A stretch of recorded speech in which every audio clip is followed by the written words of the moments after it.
When parents find out their child is autistic, one of the first questions they ask is, "Did we cause this?" And very quickly after that, "What does this mean for our other children?" These are not small questions, and the answers from the internet are often wrong, oversimplified, or terrifying.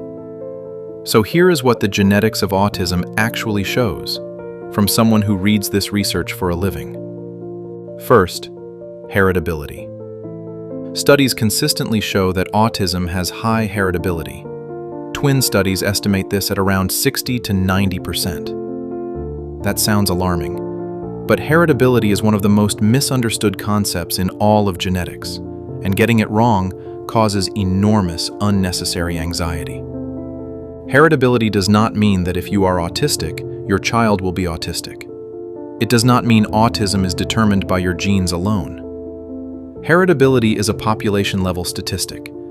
It tells us how much of the variation in autism across a population is explained by genetic differences, not how likely any individual child is to be autistic. Think of it this way. Height is highly heritable, but tall parents do not always have tall children. The population statistic and your individual family situation are two completely different things. Second, the genetics are not simple. Autism is not caused by one gene. It is not even caused by 10 genes. Researchers have identified hundreds of genetic variants associated with autism, some rare, some common, some inherited from parents, some arising for the first time in the child. That last category has a name: de novo mutations. These are genetic changes that appear in the child but are not present in either parent. They account for a significant proportion of autism cases, particularly in families with no prior history of autism. This is why two parents with no autism in their family history can have an autistic child. It is not anyone's fault. It is how DNA works. Third, sibling recurrence risk. This is the question families planning to have more children ask most. What is the chance that a younger sibling will also be autistic? The research shows that siblings of autistic individuals have a higher likelihood of also being autistic compared to the general population. Estimates vary across studies, but the risk is meaningfully elevated, particularly when the first child has a more complex genetic profile.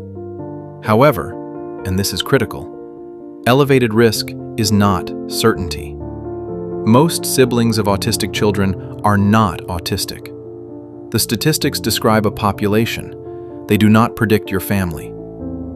Fourth, what genetic testing can and cannot tell you. Genetic testing for autism has improved significantly.